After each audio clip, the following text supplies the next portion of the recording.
नमस्कार, आप देख रहे हैं इवन उत्तर प्रदेश और मैं हूं आपके साथ अर्पिता माथुर।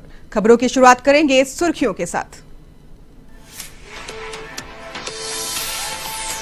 यूपी में दूसरे चरण का मतदान सोमवार को 9 जिलों की 55 सीटों पर 586 उम्मीदवार चुनावी मैदान में कड़ी सुरक्षा के बीच होगा मतदान।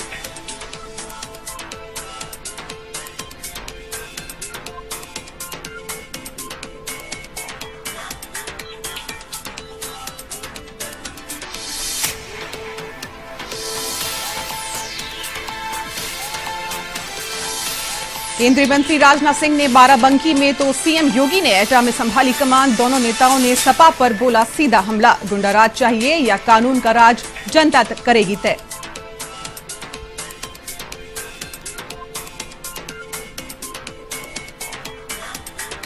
लखीमपुर खीरी में जिला प्रशासन ने चलाया जागरूकता अभियान। घर घर जाकर कर रहे हैं मतदान की अपील। डीएम और सीडीओ ने किया डोर टू डोर संपर्क।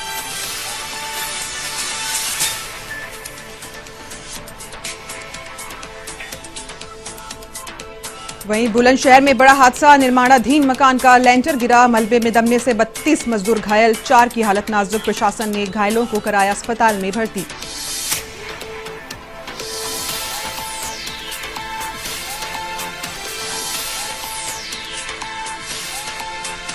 यूपी में सोमवार से खुलेंगी स्कूलें। पहली से लेकर 8वीं तक स्कूलें भी होगी शुरू। अब तक कोरोना के चलते बंद थे स्कूल। बच्चों और अभिभावकों में खुशी की लहर।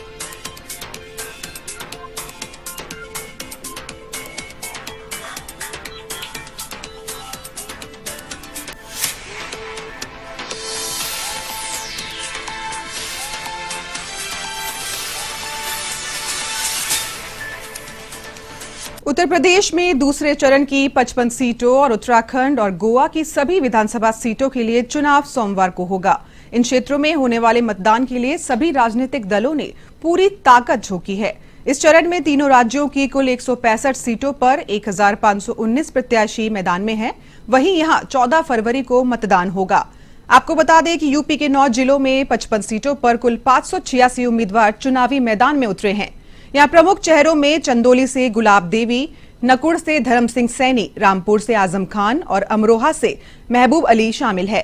वहीं उत्तराखंड की 70 सीटों पर 632 प्रत्याशी मैदान में हैं और इसके अलावा गोवा की 40 सीटों पर 301 उम्मीदवार मैदान में उतरे हैं।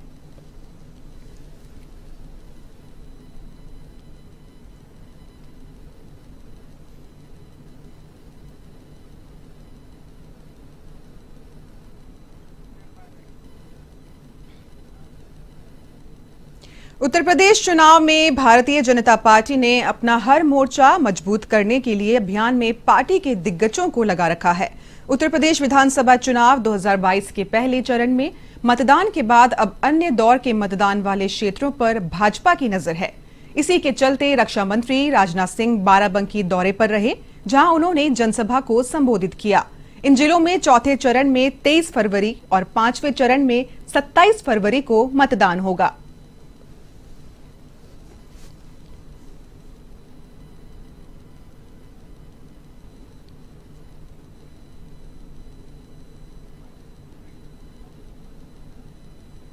तो वहीं उत्तर प्रदेश की सत्ता में बरकरार रहने के लिए सूबे के मुखिया योगी आदित्यनाथ लगातार चुनाव प्रचार में जुटे हैं। इसी के तहत सीएम योगी ने एटा विधानसभा क्षेत्र में जनसभा को संबोधित किया, जहां मुख्यमंत्री योगी ने सपा पर तीखा हमला बोला। मुख्यमंत्री ने कहा कि विपक्ष माफियाओं के साथ है। भाजपा सरकार में गुंडे माफियाओं पर बुलडोजर चलता रहेगा। बीजेपी सरकार में गुंडों पर कार्रवाई हो रही है और विकास के मुद्दे पर सीएम योगी ने ये भी कहा कि एटा में मेडिकल कॉलेज बन रहा है, सड़कें चमकती दिखाई दे रही हैं। और अपने संबोधन में सीएम ने कहा कि खारे पानी की समस्या का जिक्र भी किया गया है।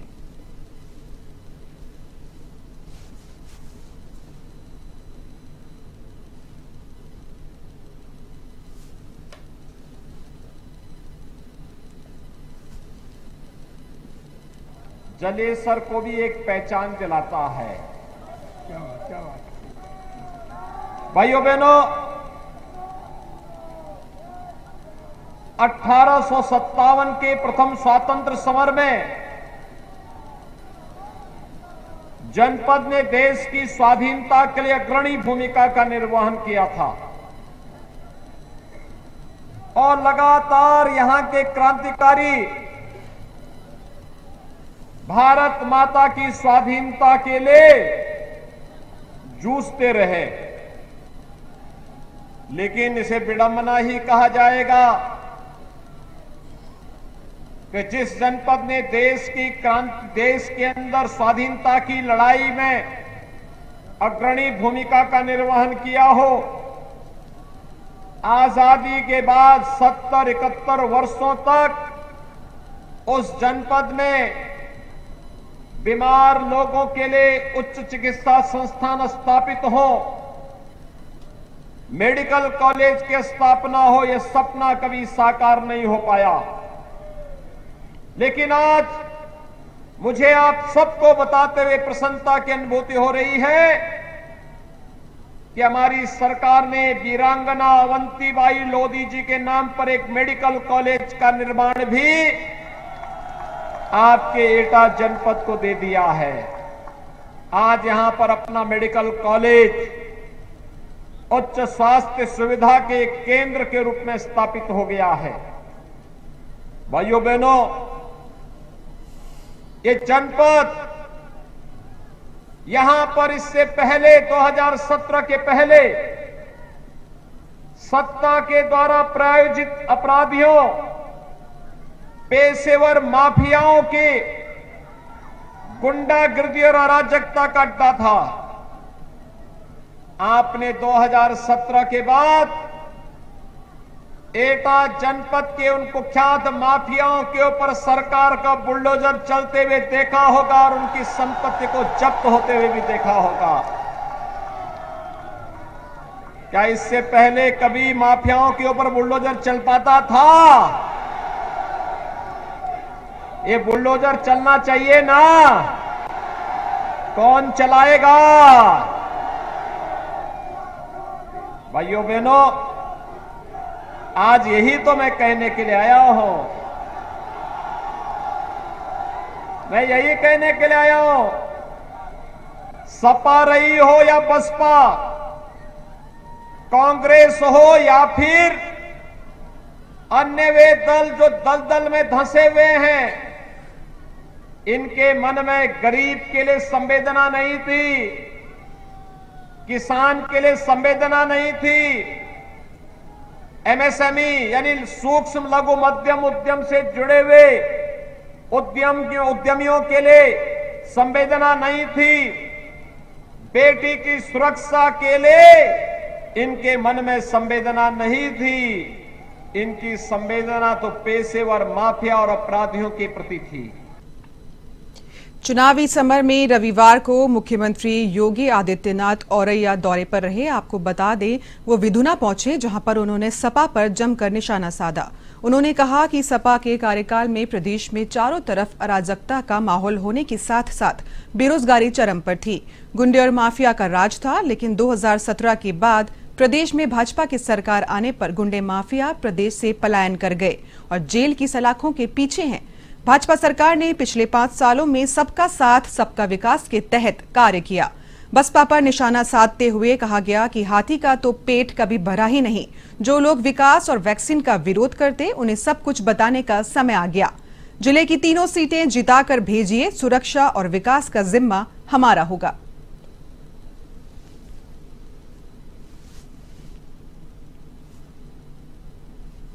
देखा है 2012 से 2017 मार्च 17 तक समाजवादी पार्टी के शासन को देखा है और 2017 से 2022 के बीच भारतीय जनता पार्टी की डबल इंजन की सरकार को भी आप देख रहे हैं। भाइयों बहनों, एक फर्क आपके सामने बहुत साफ है। समाजवादी पार्टी या बहुजन समाजवादी पार्टी की सरकार के समय प्रदेश की कानून व्यवस्था ध्वस्त थी, अराजकता थी, दंगे होते थे, गुंडागर्दी सिर पर चढ़ करके बोलती थी, कोई सुरक्षित नहीं था। और 2017 के बाद आपने देखा होगा 2012 से 17 के बीच 5 वर्ष में 700 से भी बड़े दंगे हुए। हर तीसरे दिन एक बड़ा दंगा होता था, महीनों कर्फ्यू लगा रहता था, जनजीवन अस्त व्यस्त रहता था। लेकिन पिछले 5 वर्ष के दौरान प्रदेश में कोई दंगा न होना, प्रदेश में कानून व्यवस्था की बेहतर स्थिति होना और उसके माध्यम से जब सुरक्षा और कानून का राज होता है तो विकास और निवेश की भारी संभावनाएं आगे बढ़ती हैं। और विकास और निवेश की इन संभावनाओं के बीच आज प्रदेश की छवि देश और दुनिया के रूप के सामने जिस रूप में गई है वह किसी से छुपा हुआ नहीं है। मैं आज आप सबसे ये अपील करने के लिए आया हूं कि कुछ लोगों को ये विकास अच्छा नहीं लगता, कुछ लोगों को रोजगार, नौजवानों के लिए रोजगार अच्छा नहीं लग रहा है, कुछ लोगों को बेटी और बहनों की सुरक्षा अच्छी नहीं लग रही है और इसीलिए 5 वर्ष तक सरकार के कार्यों के सामने कार्रवाई से भयभीत होकर के जो अपराधी और माफिया अपने अपने बिलों के अंदर दुबके हुए थे, आज अचानक चुनाव की घोषणा के बाद फिर से वे रेंगते हुए दिखाई दे रहे हैं। लेकिन घबराइए मत। स्वागत है। बढ़ते हैं अगली खबर की ओर, जहां पर यूपी के डिप्टी सीएम और भाजपा के सिरादू प्रत्याशी केशव प्रसाद मौर्य ने कई स्थानों पर जनसभा की। डिप्टी सीएम की जनसभा में सिराथू क्षेत्र के सपा, बसपा और कांग्रेस कार्यकर्ता भाजपा में शामिल हुए। इसके बाद डिप्टी सीएम ने सरकार की उपलब्धियों को जनता से साझा किया। भाजपा के 300 के पार का नारा देते हुए डिप्टी सीएम ने कहा कि सिराथू मेरी जन्मभूमि है और नेतृत्व ने मुझे सिराथू कर्मभूमि के रूप में दी है, इसका वे धन्यवाद देते हैं।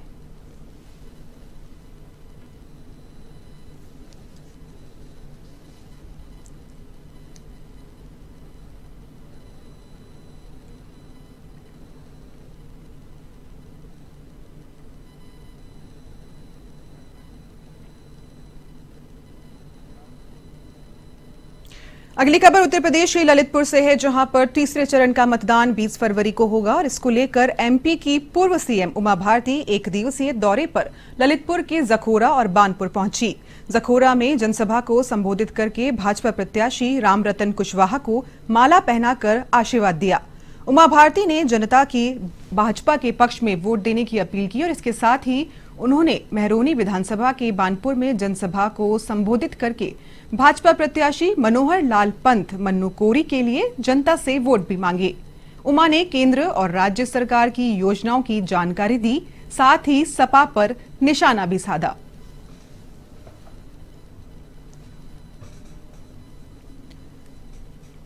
राम मंदिर का भव्य निर्माण का जब शिलान्यास हुआ, भारत के लोगों को क्या आपत्ति देखने की कि कोई राम का नाम लेने का परहेज करके नेता जो हमारे विरोधी नेता होते हैं। यहाँ तक कि प्रधानमंत्री नेहरू जी ने तो यहाँ तक कह दिया था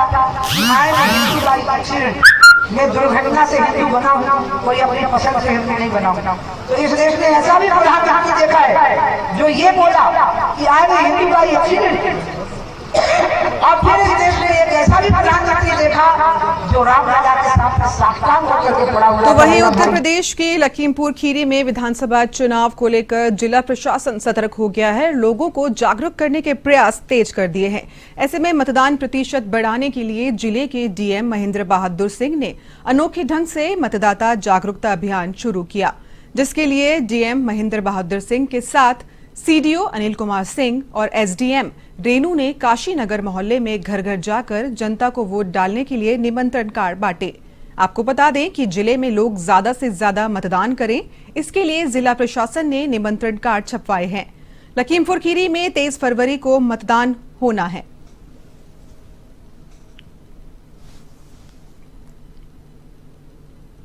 पार 90% के पार, ये हमारा लक्ष्य है। हमें 90% पार मतदान करके अपने कर्तव्यों का पालन करके एक अच्छी सरकार बनाने के लिए मतदान अवश्य करना चाहिए।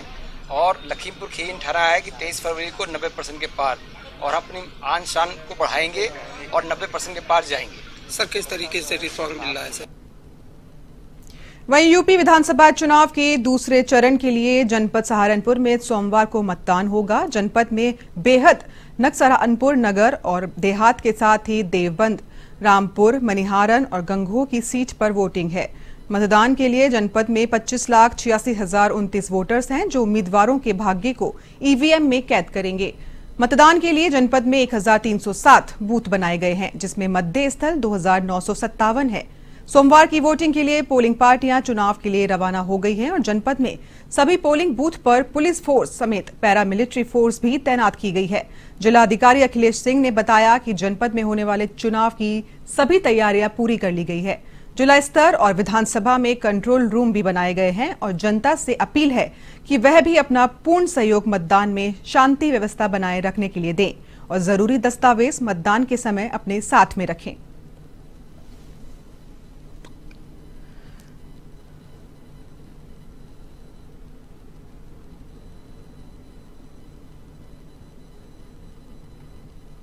जो 80 प्लस वाले लोग हैं, 80 प्लस वालों में 1180 लोगों ने ये जो है सुविधा प्राप्त किया था, 1180 किया था। और जो PWD वोटर्स हैं उसमें केवल 185 लोगों ने ये सुविधा। अच्छा, जो सर्विस वाले हैं उन्होंने कितना किया है? सर्विस वालों ने भी जो अभी तक, ठीक है, सर्विस वालों को हम लोग भेजते हैं, वो उनका PV लौटता है वो काउंटिंग के समय तक भी लौट सकता है। जब तक वैलिडिटी, जब तक काउंटिंग। हाँ, तब तक काउंटिंग के दिन तक लौट सकता है। तो वहीं यूपी के अमरोहा की 4 विधानसभा सीटों के लिए सोमवार को मतदान होना है और इसको लेकर अमरोहा मंडी समिति के 4 सीटों के लिए पोलिंग पार्टियां रवाना हो चुकी है। आपको बता दें कि अमरोहा मंडी समिति स्ट्रांग रूम से EVM, वीवीपैट, CU, पोलिंग बस्ता लेकर 1,601 मतदान केंद्रों के पोलिंग पार्टियां बूथों पर पहुंचेगी। तो वहीं DM बालकृष्ण त्रिपाठी, SP पूनम और आयोग के प्रेक्षकों ने रवानगी स्थल पर पहुंचकर तैयारियों का जायजा लिया। आपको बता दें कि जिले के 13.50 लाख से अधिक मतदाता अपने मताधिकार का प्रयोग करते हुए 43 प्रत्याशियों के भाग्य का फैसला करेंगे। वहीं जिले की 4 विधानसभाओं में 1,601 EVM का प्रयोग किया जाएगा। अमरोहा के DM त्रिपाठी और SP पूनम ने लोगों से अधिक मतदान करने की अपील की है।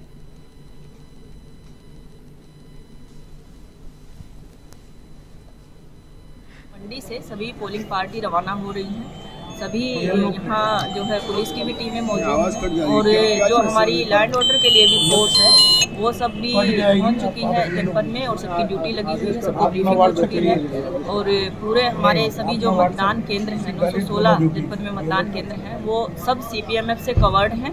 इसके अतिरिक्त भी जो ऐसे केंद्र हैं जहाँ आवश्यकता पड़ती हुई अतिरिक्त फोर्स हमने लगाई हुई है। तमाम बाहर के जनपद से जो फोर्स आई हुई है, बूथ पर, केंद्र पर टोटली बाहर के जनपदों से फोर्स हमने लगाया है। इसके अतिरिक्त जो ऐसे जहाँ पर केंद्र हैं जहाँ महिला वोटर ज़्यादा हैं, वहाँ हमने महिला सुरक्षाकर्मी भी लगाई हुई हैं। जो 10 सखी बूथ है वहाँ टोटल महिला स्टाफ लगाया हुआ है। और लैंड ऑर्डर में हमारे पास हर थाने पे, हर विधानसभा में फेस्टिविटी के हिसाब से क्लस्टर मोबाइल्स रखी गई हैं। हर थाने पे 2-2 QRT भी रखी गई है और तमाम पूरी व्यवस्था की गई है। पुलिस की कहीं कोई दिक्कत नहीं होगी। सभी तैयारियां पूर्ण कर ली गई हैं और आज मंडी स्थल से हमारी पोलिंग पार्टियां रवाना होनी है। सभी मतदान कार्मी के यहाँ पे आ गए हैं और अपना सामग्री प्राप्त कर रहे हैं। और अभी तक 1601 के सापेक्ष 1202 पीठासीन अधिकारियों ने सामान प्राप्त कर लिया है और वो मिलान करके उसके बाद अपनी गाड़ियों में बैठेंगे। पुलिस की प्रॉपर व्यवस्था कर ली गई है। फोर्स के साथ ही गाड़ियाँ हमारी मतदानकारी प्रस्थान करेंगे। EVM की सुरक्षा के लिए फोर्स पर्याप्त संख्या में लगाया गया है। जो हमारे सेंसिटिव बूथ हैं, क्रिटिकल बूथ हैं, वहाँ भी हम लोगों ने काफ़ी संख्या में CPM भी लगाए हुए हैं।